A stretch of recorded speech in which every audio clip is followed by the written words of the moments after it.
Hello and welcome to Kvikmyndapod, an Icelandic cinema podcast.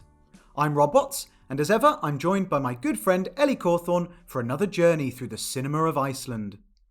This time round, we head to a remote cabin in the Icelandic countryside for a creepy tale of a relationship gone awry, spooky goings-on, and endless questions. In Erlingur Thoroddsen's Rift, or Rökkur, from 2017.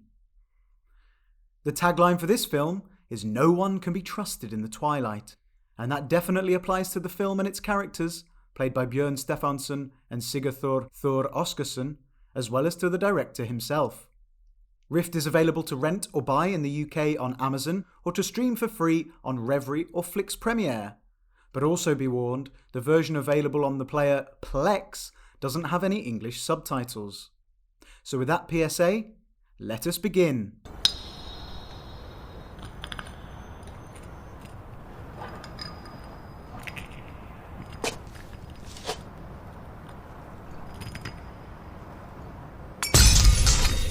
We're back for episode 5, Ellie. How are you doing? I'm good, thanks. How are you? Good, thank you. Yeah, I have been busy in studio for the last 2 months, which has been crazy. So if anyone listening doesn't know, I'm a TV quiz producer, questions producer. So yeah. Are you going to be enigmatic about which TV quiz? No, I can say. Tipping point this time. Have you had a lot of falling coins this series? Counters, you mean? Counters, sorry, of course, yeah. Yes. No monetary value. Far too many counters for our liking. But it's been busy, but we're nearly at the end, and I can see the light at the end of the tunnel. So that's exciting. The light at the end of the tunnel. Is that in the shape of a jackpot counter? It's in the shape of Mickey Mouse, because we finish and then I instantly go to America. So if there's any American listeners listening, I will be in America when this episode drops. So can meet up with Rob in a shady motel somewhere. Sure. Maybe somewhere nice, perhaps. No. I do need a real US experience in a motel, though, don't I? Bed bugs and Norman Bates, that kind of thing. Yeah. But yeah, this is episode 5. And this week we're doing a film called Rift or Rökkur. Which I was saying to you before this recording, I feel like, just a note to Icelandic filmmakers, there's a lot of just enigmatic titles that are interchangeable. Quake, Rift, that kind of thing. Yeah, both in this series of our podcast and both related to earthquakes. What do you think Rift means in this context? Well, straight to the meat of the matter. Totally. Well, I think there are 2 obvious meanings for the word rift, which incidentally isn't what Rökkur translates as. Rökkur translates as twilight. So they couldn't call it Twilight, else all the Robert Pattinson fans would be watching it, That's wondering true. what was happening. Although you could say it was dusk as well, so dusk. Perhaps, that's probably worse than equally rift. Enigmatic. Yeah, but we'll get to those 2 meanings. I'll just do a little synopsis, and then we can very much discuss what those meanings are. So this is a film from 2017, directed by Erlingur Thoroddsen. After a concerning call from his ex-partner Einar, Gunnar takes a late-night trip out from the city to the remote countryside to check up on the man he clearly still cares a lot for. While at the cabin, named Rökkur, strange and unexplained events start occurring at the same time the couple seem to begin repairing their fractured relationship. So there you go. So what do you think that rift means in this context? Well, my choice of wording there, fractured relationship, I'd say there's a big rift between Gunnar and Einar after they broke up the previous sort of summer, I think they say in this film. But also there is a very big rift caused by tectonic plates. A physical rift, A physical rift that may or may not end in death. Well, it does end in death. Let's really I was going to say, it's fine. I'd love that if you said may or may not end in death, and it doesn't end in death. Surprise! So Chekhov's that would be weird. Yeah, euphemism up there. If you're not going to say it, yeah, very true. So those are my 2. Are there any more? What were you thinking? No, I think another rift. I'm desperately searching for another rift. The rift between the real world and the supernatural. Ooh, I like that. I mean, that was definitely dredged out the bottom of the barrel, but I'll stick with it. I like it. It does feed into the film very much. Because, yeah, it's like grounded in reality, but the second we get to Rökkur, strange things are happening. I mean, basically, the film kicks off with an image of Gunnar with blood on his hands and on his face, and we don't know what that is. But then it quickly cuts to a scene of the two of them hugging at a party, sort of, I don't know, there's something going on with them, we're not sure what. Einar sort of talks about how he kind of may or may not have suicidal feelings, tendencies, and knocks a bottle off of the balcony, which could be some kind of symbol, I don't know. Symbol. So it starts like that, and then Gunnar gets a phone call in the middle of the night from Einar saying he's, not feeling so great. Something. But importantly, not that just that he's not feeling great, importantly that he feels like there's someone else there with him. That's a bit spooky, isn't it? Well, one of my central questions for you was, as a horror aficionado, even more so than me, I'm medium horror aficionado. Okay. You're hardcore. Is this a horror film? Yes. I'd say yes. I think so. I think it has enough about it. There's lots and lots of horror tropes, whether it's scary or terrifying or horrific, I don't know.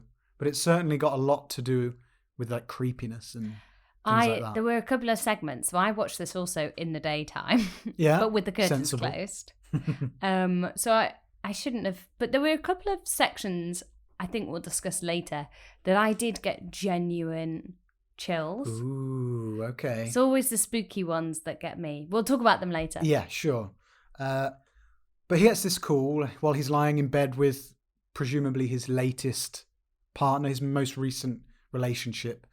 And he gets the call and he decides to just jump out of bed, drive out to the countryside to this remote house that gave quite midsummery vibes, I thought. Yeah. All the triangles. The setting's interesting, isn't it? Because we've seen a lot of remote Icelandic houses. Sure have. Over the series. I've forgotten how many. And there could be a lot creepier houses than this one. It's like, say, kind of triangular mid-century though, really. Doesn't feel like really old and crumbling and creepy. The creepiness emerges from what happens, really. The setting doesn't feel inherently creepy. Did you agree? Not the home setting. No. It's not. I mean, there are buildings that we see later on that are far creepier than the home in which they spend their time. But you could easily have set it somewhere in a creepy house. You know, like all horror movies where they're like, oh my God, I can't believe we got this house so cheap. Look, it's amazing and beautiful. And you look at it and you think, no way in hell would I stay in that house. Whereas this is like, oh yeah, lovely week away in the countryside there. It's funny, isn't it? Because I'm trying to think if I've ever seen one of those kind of old wood-panelled fancy homes like you see in all American horrors. I'm not sure those houses exist in Iceland. You've got corrugated metal roof houses in the city, and then away from there you've got the old turf huts, or like the new modern holiday home but Airbnb I think those things. like, so even, you know, like the house in Lambs, you could make that look quite... Lamb. Combined rams and lamb. You know, like some of the farmhouses in, for example, Lamb. Mm-hmm. I think you could make that look quite creepy. Yeah. Or in Rams, kind of old fashioned-y. Yeah, just like sort of concrete blocks that are a bit higgledy-piggledy. Whereas this is very much like designed to be straight lines and smart. What's the spookiest house you've ever stayed in? I've ever stayed in? That's Is something this too to much drop of a detour? mid-conversation. Oh, Well, I do have an answer. Oh, go on. So, with my ex-boyfriend, we got an Airbnb in the Quantocks. I booked it. Ooh. And it was basically a room in somebody's house, and they were going to be there. Yeah. But it was like a massive Georgian house in the countryside, but like surrounded just by land. But it was like the people had it but they were like kind of hippies. They were like, we were at the original Glastonbury's, like that festival. And so they hadn't had like the money to keep it up. So it was all kind of like a bit crumbling when we got there. Yeah. They were really nice, but then they were like, oh, turns out, great news for you.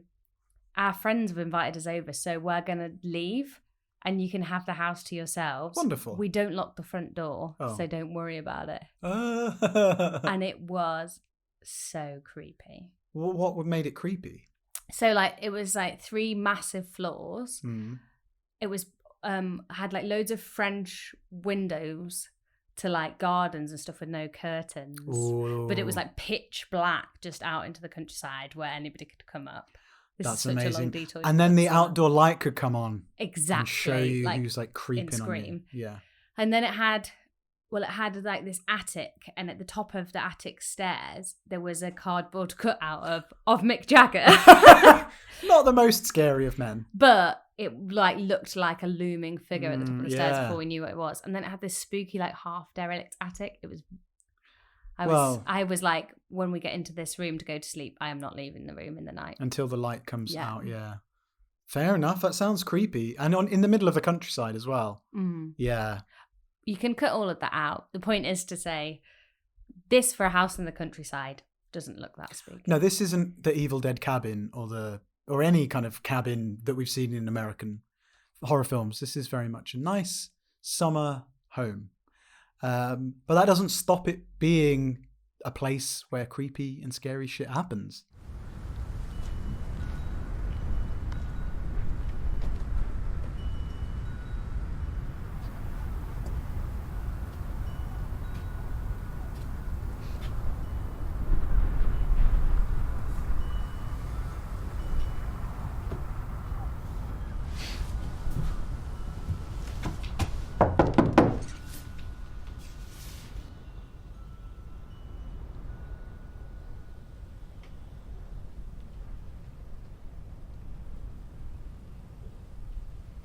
Einar! Yeah, so Gunnar gets there, and Einar, he can't see that he's there, can't hear him moving around or anything. He sees some pretty creepy swings, just swinging back and forth in the wind, and wind chimes, of course. They're always a bit creepy. I've never owned wind chimes myself, purely because they freak me out. But he does find him sat outside in the field somewhere. Einar's an interesting character, isn't he? Because when we're introduced to him, he's almost got like a childlike quality, hasn't he? He's got kind of otherworldly feel almost. Yeah, he seemed, just physically quite elfish features. He's got exact Rob Watts hair, actually. It's your hair twin. Did you notice that? I didn't, to be honest with you. Blonde, is that what you're saying? Yeah. Yeah.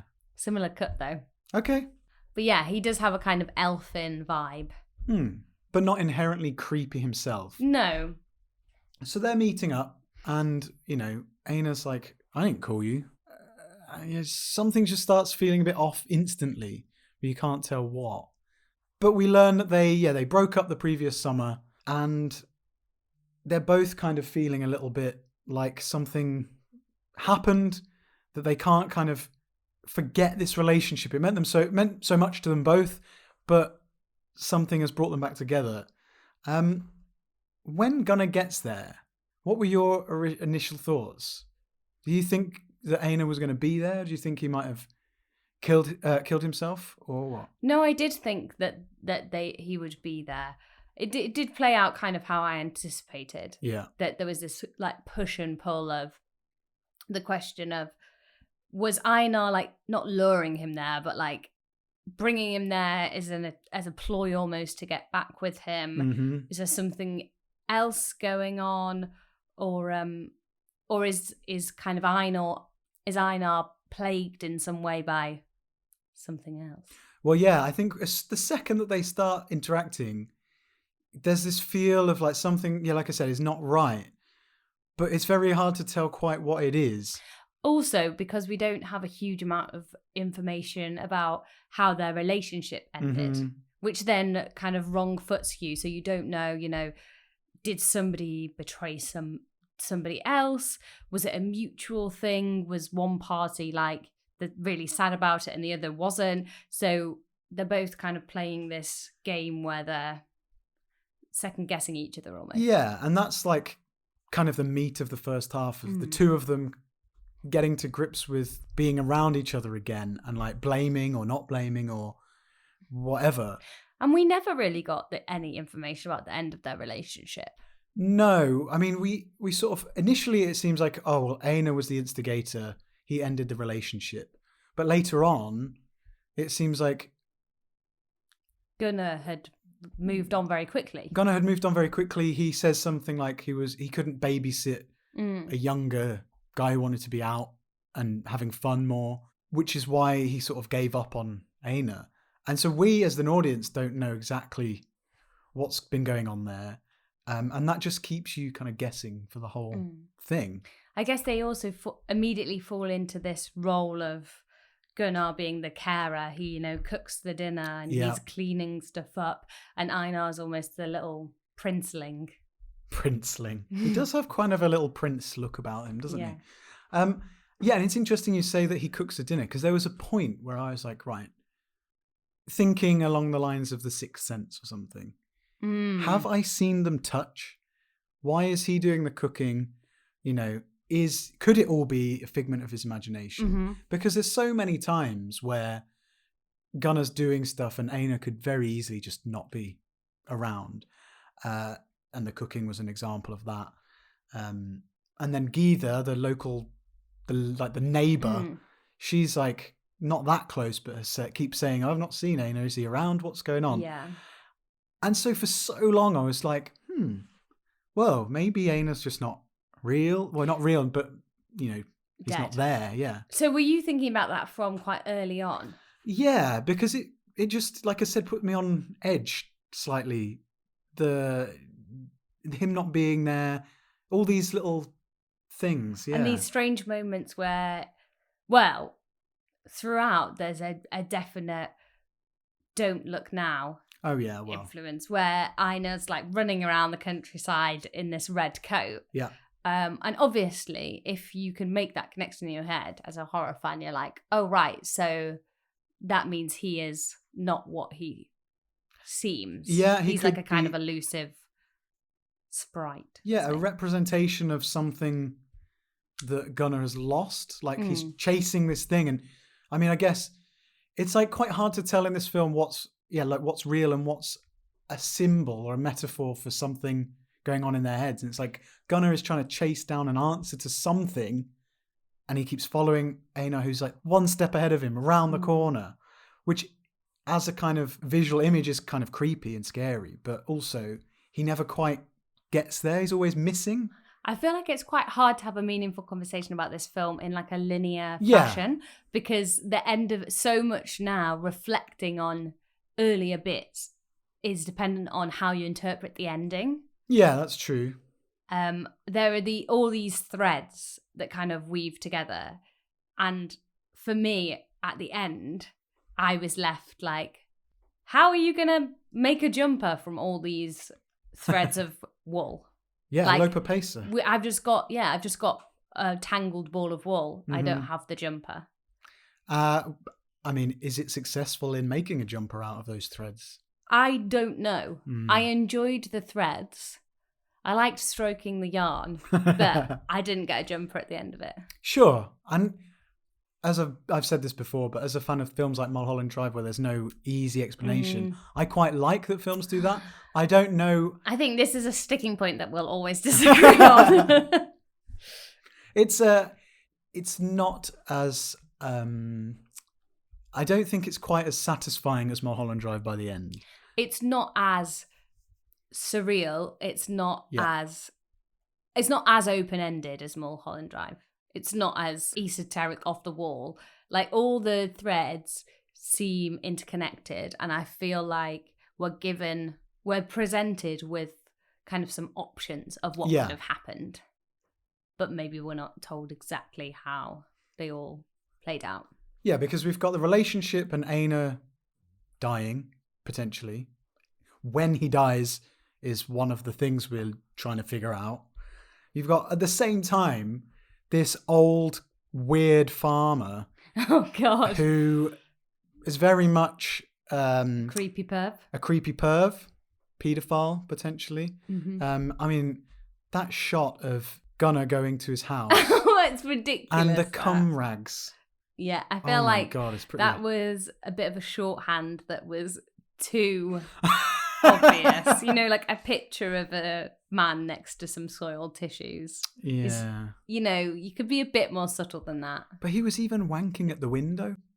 Was he? When he saw Gunnar, I think he was just wanking at the window. He's just very horny pervert man. He lives in the middle of nowhere, so he's taking his thrills where he can.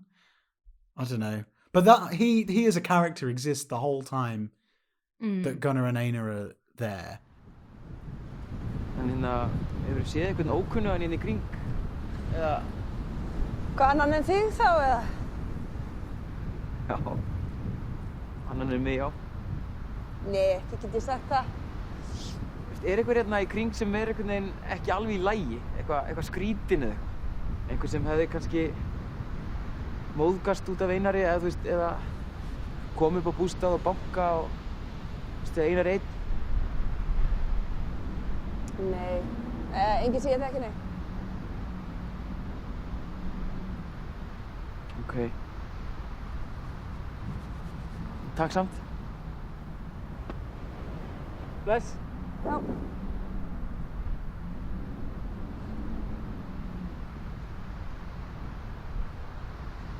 Hérna, það er gamall sveitabær, hérna 3 kílómetrar suðvestu við Rökkur. Þetta er bærinn að Skretars. Ég hef reyndar ekki séð kallinn í smá tíma en ég veit ekki betur en að sé þarna. Hann giftist aldrei, hann Gretar. Nei, maður heyri svona af og til sögur af kallinum. Á ungum vinnumönnum sem komu til hans í vist. Sem hafa kannski farið fyrr heim með þær ætluðu. Þeir segja allir að kallinn hafi verið svolítið þreifinn.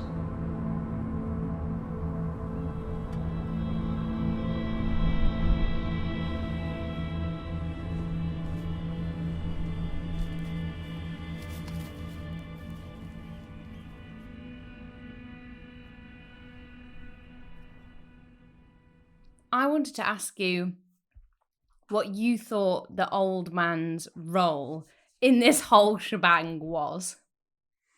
Well, it all depends on the ending. Because the old man could be really pivotal, or he could just be a complete red herring. So you've got on one hand a pervert who we've seen in the film sort of act creepily, act slightly violently. We're told that young men go to his farm and then leave suddenly without warning. And Gyða says something about him being kind of hard to keep track of and kind of unpredictable and just a bit odd as an old man. So he's there in one sense to be someone to be wary of, but also someone we can blame certain events on, potentially.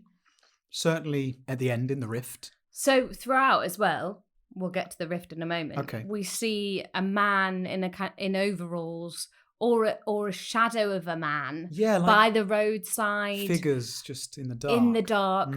Do you see that as this man? No, well, not on the side of the road, I don't think. I'm not sure about some of the things Gunnar sees while he's in the car. Sort of creeping around in the bush, maybe. I mean, there's so many threads here, right? As you say, we come back to the scene in the rift at the end, but we have the old man, right? Mm-hmm. He could be popping up behind trees by the side of the road. We're told in the gas station. Oh wow, I love that scene. Don't pick up any hitchhikers. Yeah. Can we just talk about that scene for 1 second? What? What What is that girl? What is the girl doing? Really strange performance. Is it a strange performance, or is there something going on there? I've got literally no idea. Is she real? She must be real. But I just feel like, why is she acting so oddly? Just staring at Gunnar. almost like she's seen a ghost. Are you leaving town soon? Yeah. Good. Don't pick up any hitchhikers. It was very, very weird. I liked it because it was just completely bizarre. But I'm not sure what it served other than to make us feel a bit more creeped out and on edge. Yeah. But also, an alternative interpretation of that is this old creepy dude is the one waiting by the side of the road who's kind of very fast at moving around. So when you turn around, he's not there. Scurrying away. Yeah. Maybe. He is also, you know, shady, dangerous. So she's like, don't pick up hitchhikers because it'll be him. Yeah, possibly. And another thing that we have to talk about is this mysterious, imaginary, or was he, friend Lemoy. Lemoy? What a weird name. It's like Leroy and something else mixed. Leonard Nimoy. Yes, that's that's what I'm thinking of. Yeah. I mean, it's interesting, isn't it? Because Einar talks about growing up having had an invisible friend, and an invisible friend that led him to do things that were dangerous to him, like took him out into the field where he could have died, like fallen into the rift, where we hear a creepy story about some sheep going cannibal. Yeah, cannibal sheep pit. Yeah. So why in the first instance did Einar summon an invisible friend, and what was Lemoy's purpose, and why is that happening? What is going on mentally in Einar's mind as a kid that he invented this friend who was kind of malicious in a way?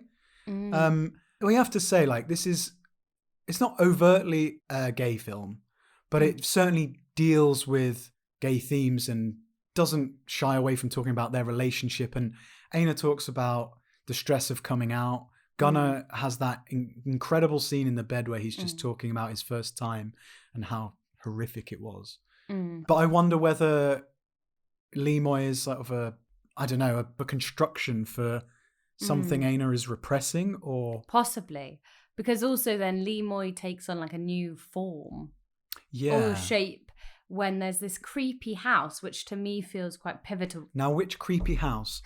Are we talking about the creepy house the farmer lives in, or the one that they explored on their trip? The one that they explore on their trip. Yeah. So ultimately, there's a kind of like, again, there's just so many things to try and pick what they all mean. So this derelict house, which has like a kind of double wall in it.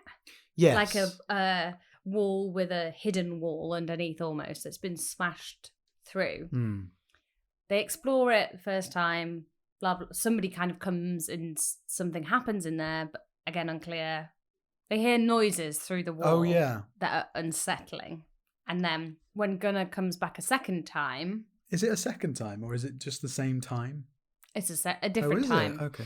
After Einar's gone missing, then there's that bundle of rags in the corner that's like breathing. Oh, sorry, I'm thinking of another creepy house. Oh, God. The creepy house I mentioned when they go on their trip is the ruins. But you're talking about the abandoned houses. Yes. How can I forget those ones? I was thinking of another creepy house where there's this bundle of rags. Yes. That was a good moment. Actually really freaked me out. Yeah.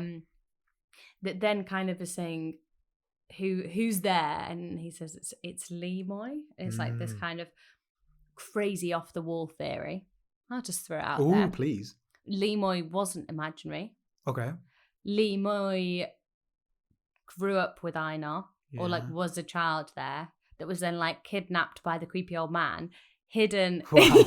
You're giving me a look. Hidden behind the double secret wall, and died in there, and is now like haunting that.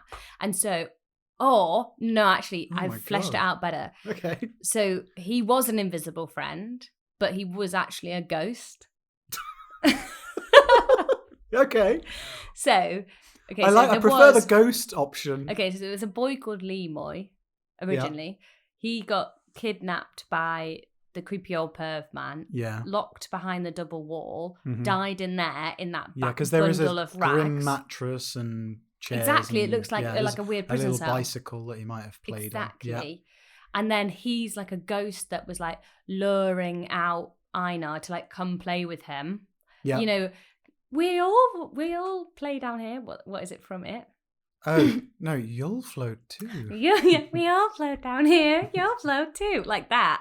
So he's going to lure him out so that he dies, so that he's, as a little boy, got a playmate ghost. This is a good theory. I like it. I mean, it accounts for certain supernaturally type things that are going on, like the whispering behind the door that never closes properly. Yeah. We hear noises at that house, at Rökkur. There's just some weird, unexplainable shit that definitely a ghost could be the answer to.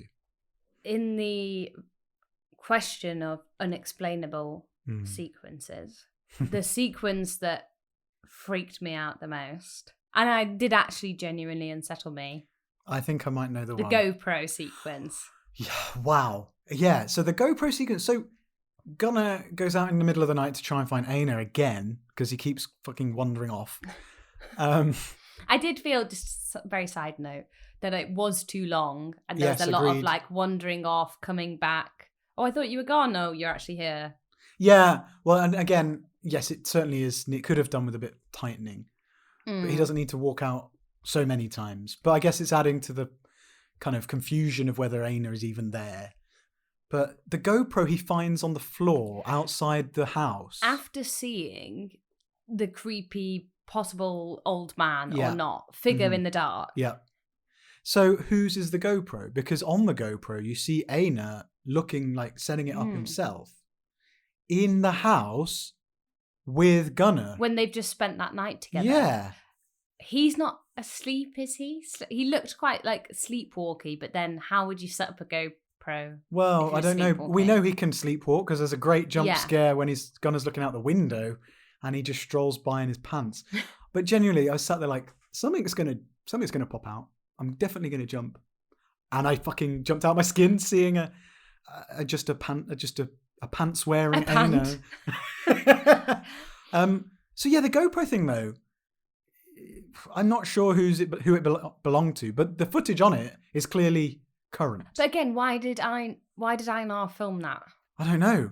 But if he did film it, then he can't possibly have been dead at that point. Well, unless the ghost, he was like entranced by the ghost Lemoy to go to the abandoned house, which is where the GoPro goes. And then he meets the old man at the house. Oh yeah, that's fucking weird. But again, this doesn't make sense because the most unsettling moment of the whole film. Oh god, yeah. Which really properly and in night vision as well. Always night vision, but really got me was when he rewinds the tape and sees a hand coming out from under the bed that he's asleep in. One of the best scares I've seen in anything in ages. That was hideous. Hideous.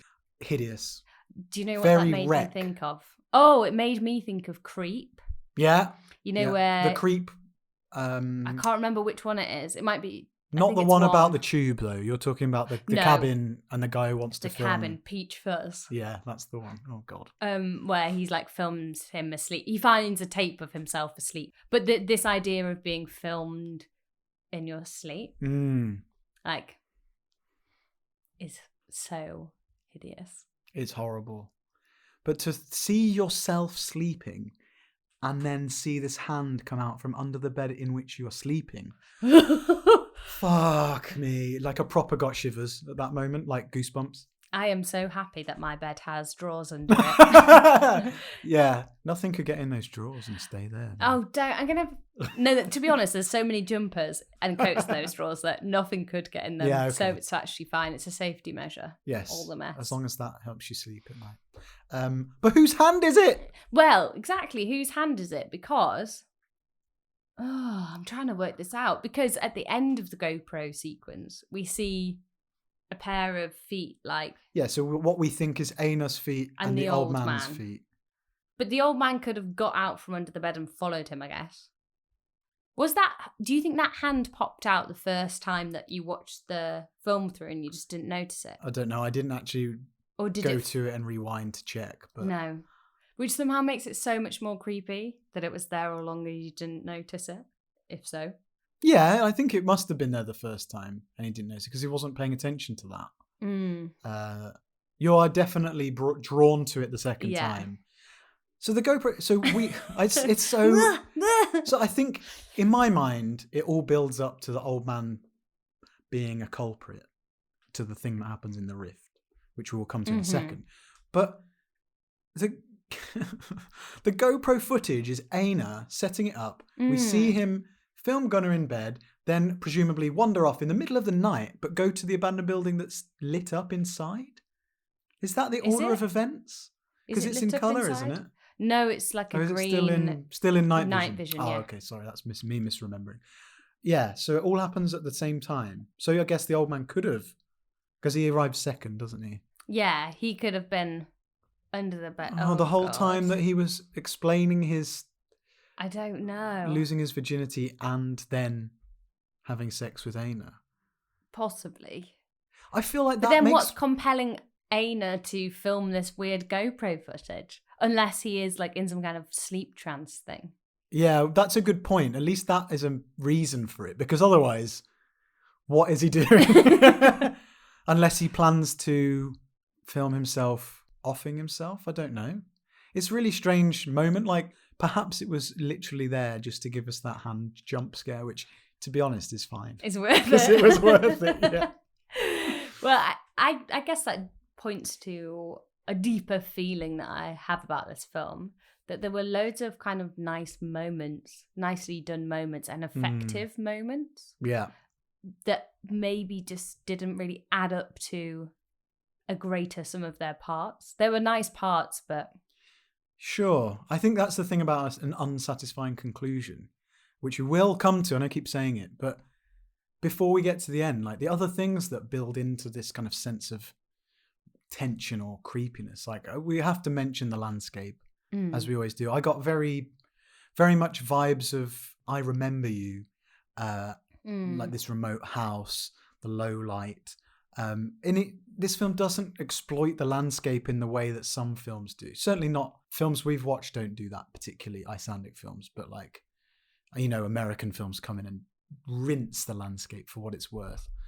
Whereas this one's quite subtle with it, and it has some really beautifully composed shots.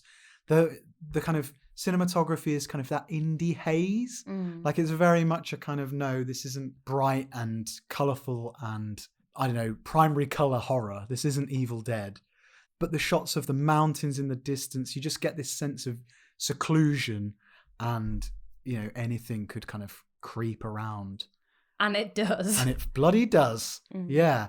And the music as well. It's like very much like the very horror movie music. That's what adds to the sense of extra creepiness. That it's almost like the music is kind of trying to send you down this horror narrative that may not actually exist. I think it does exist. There's enough. I suppose it depends the horror, which horror you're talking about.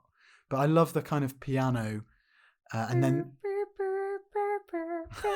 It's Is not that Harry that. Potter? And also the strings, which were very kind of psycho-y.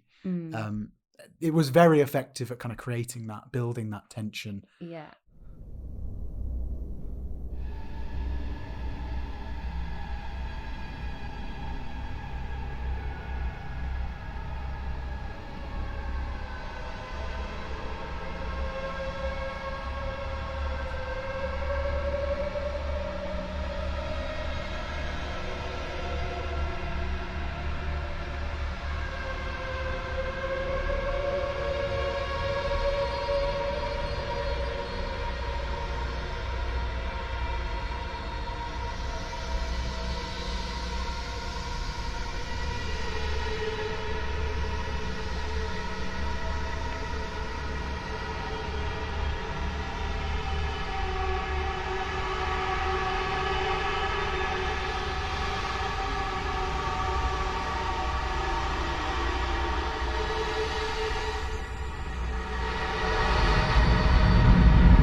So after the GoPro sequence, he's encountered this strange Lemoy bunch of rags thing that then almost explodes. Oh, yeah. And he falls back. He falls back.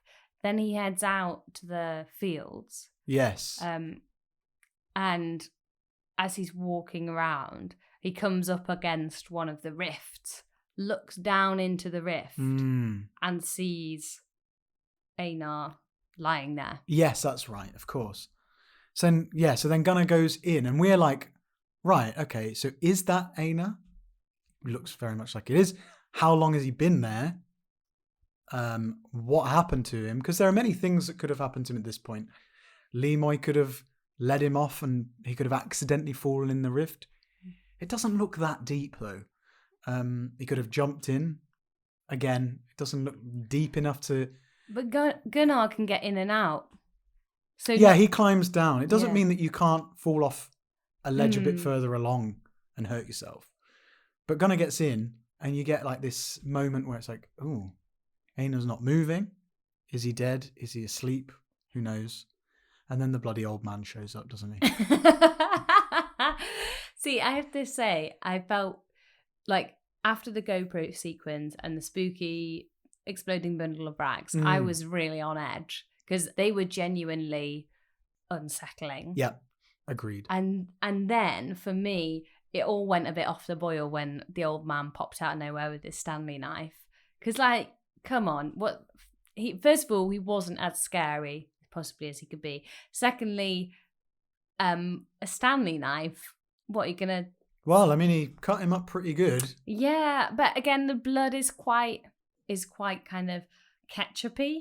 Do you think? I thought it was quite decent looking. I don't know, just something about that sequence didn't quite have the same haunting quality. Maybe it was too. Maybe after everything being a bit unclear and elusive and supernatural, it felt a bit physical. Yeah. Okay. I think sounds like we were both like in it for the kind of weird, creepy stuff, and not just a guy being a murderer. Yeah. Which, in my opinion, is how it ends. So you think that? So the suggestion is that Einar was killed with a rock. Yeah. Because his head has blood on it, and a rock has blood on it. Mm-hmm. 2 + 2 = 4. Did the old man kill him? I think so, and I think quite recently. So he wasn't a ghost the whole time. Well, no. I think I'm gonna put your flag in the sand. Put my flag in the sand and say Einar was there the whole time. He was weirdly just wandering off sometimes. Sometimes he's sleepwalking. He was in a weird state of mind, wasn't he? Yeah, and that led him to the rift where the old man capitalized on the chance to kill him. Perhaps Einar turned him down. I don't know. But certainly the old man over the head with a rock. That's why he also tries to do to Gunnar in kind of trying to get away with it in a way. He's an absolutely rubbish murderer. Like, he has Gunnar kind of pinned down to the ground and then is just like, bye. Yeah, then he runs off, but he goes to get a rock, doesn't he? Right, okay, yeah. I mean, yeah, not the most well thought through murder attempt. Unless, do you remember that Einar is always like, oh, do you remember last time we were here, what happened on the last day of our trip? And they never really pin that down. But is that, I was saying about this other abandoned house, is that the last day of the trip? Because he talks about on the beach, they talk about, we went and found this abandoned house, and I feel like that was the last day of their trip. And they found this house, or the ruins, and then Gunnar had a weird experience. Was that the last day of the trip? Is that the thing that they need to talk about? Because I was thinking, is Gunnar going to realise that he actually murdered Einar? But yeah, okay. Like, they had a breakup, it went bad. Gunnar boshed him in the rift. Yeah. Gunnar boshed him in the rift. I can't say it. It's a great phrase. You can just leave that in. And then basically disassociated, left his body there, went off and lived his life, and then kind of came back and was like, oh, I need to process this. and it all led him. It was Einar's ghost, and it all led him to the finding the body, which was the conclusion. I quite like that, except that the body clearly hasn't decomposed like it would have in like 9 months or whatever it is, or 4 months. I don't know. Although, would it be very cold out there? Would it be frozen? I don't know. Maybe. I like the idea that Gunnar is dealing with his own repressed memories and perhaps conjures the ghost of Einar so he can talk it through. And that whole scene in the bed is him finally getting his emotions out and telling that story to be free of it. And once he's said that, actually, he can deal with the fact that Einar is now dead as well. And all that weight falls from his shoulders. But I still feel like Einar was there.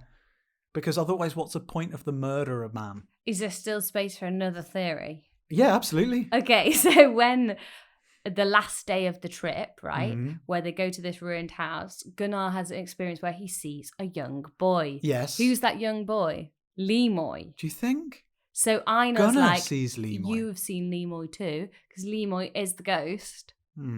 And basically, because the old man has killed Lemoy, he's kind of got the vibe that they're not onto him, but like that they're... Lemoy's got the vibe that they think...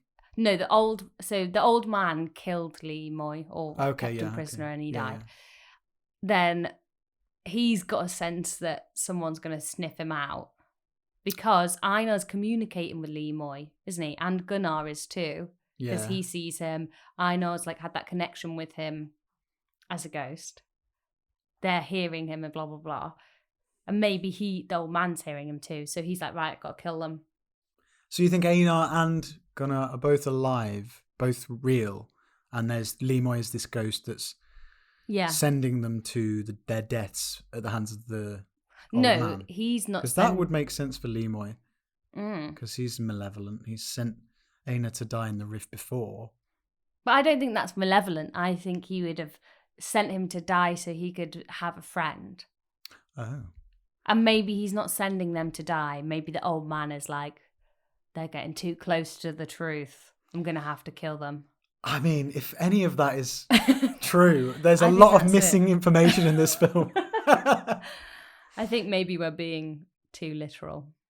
I think there's enough thread, as you say, to pull in each of these directions, but never quite get to the end of the ball of yarn. So annoying, though. I can't deal with that.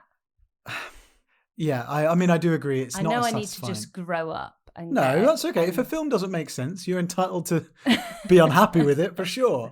But you tell you what makes even less sense to me. Why does he pick up a hitchhiker? Who is the hitchhiker? The old man. You think, so Gunnar sees the old man who he's just nearly been killed by. Yeah, I didn't get this either. And then picks him up. Why? Because then he can kill him as well? What? For answers. Maybe. He's just tried to kill him.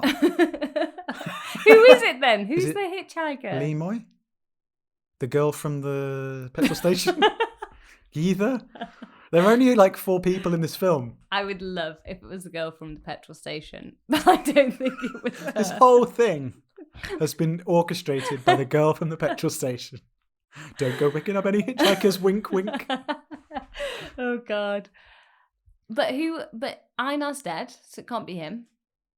And he's not wearing a red coat. Lemoy is not real. It can't be him.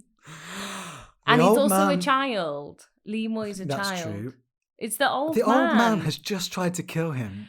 And he's also free of the baggage that was weighing him down. So why would he then be like, oh yeah, I'll bring the old man in so he can kill me now? I mean, also, even when they're in the rift, they don't really have any chats. I feel like if this old man was like trying to kill me and I thought he'd killed, I'd be like, have you killed my friend Einar? Why did you do that? What do you want? Like, who are you? What's your problem? But then perhaps the director is keeping the old man quiet so that he's more effectively creepy. I don't know.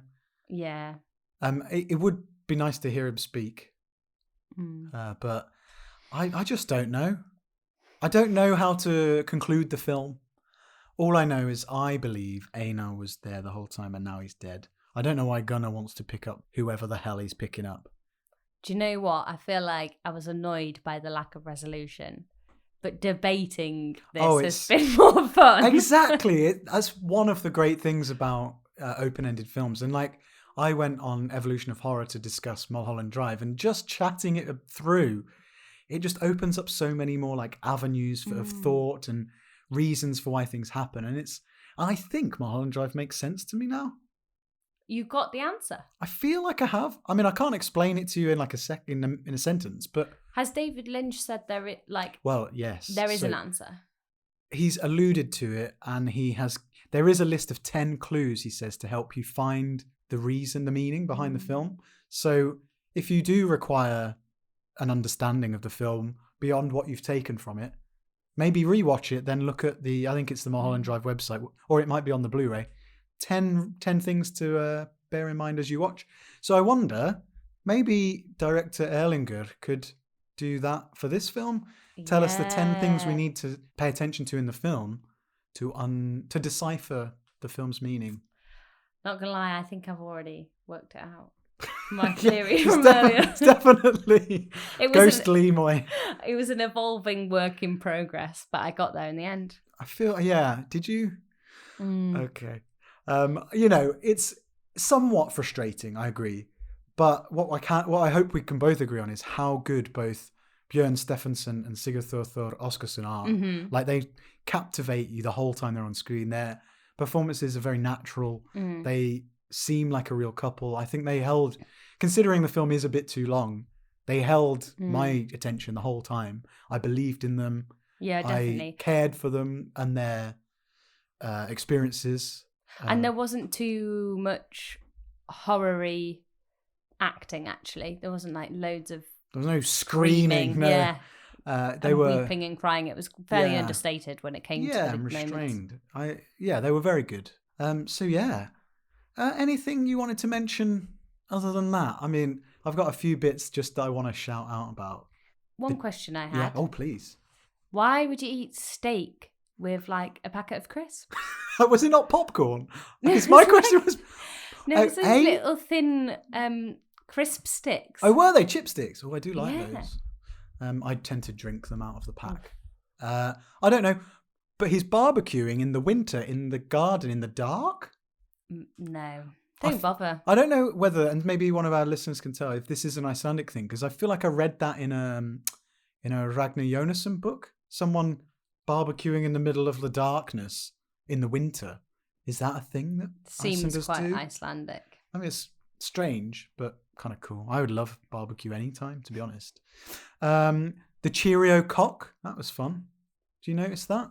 When Gunnar gets to the house, he's just wandering around seeing all Einar's stuff. So he's been there recently. So I don't think he could have been killed back in the summer. Anyway, just on the table next to his MacBook is a little cock made of Cheerios. And a little milk stain, which I thought was very funny. I know what you mean. There was lots of wanking in this film, actually, wasn't there? Weirdly, like Gunnar twice gets interrupted. Yeah, an unnecessary amount of time when you're just staying with a friend in emotional distress, I think. Yeah. Or maybe that's the reason. Maybe Einar isn't there. I don't know. I'm going to stop questioning Einar. I also liked the reference to the dating apps and how there was only one gay within 50 kilometres. I mean, you just got to take that, haven't you? He's the only option. He's the only option. So obviously... And oh my God! Have you solved the film? I've thought of another thing. Go on then. See, I should have watched this twice. You watched it twice, so I do not think of these things. Oh well, I watched the first time like a year and a half ago. Come on. So the Einar said, "Okay, right, I matched with one guy, the only guy in like 50 kilometers. Yeah. I turned up and he wasn't who I thought. Oh, that's true. Yeah. What if he was the old man? Oh no, there's no way that old man knows how to use a dating app. But it could be another guy who came in the middle. Why would it be referred to this one? And seemed unsettled by it, didn't he? He did. I mean, he got catfished. That is unsettling. It's the old man. I bet they met at the petrol station. I just don't believe that man knows how to use a phone. But maybe. I like all these theories. I want to hear another one before we finish.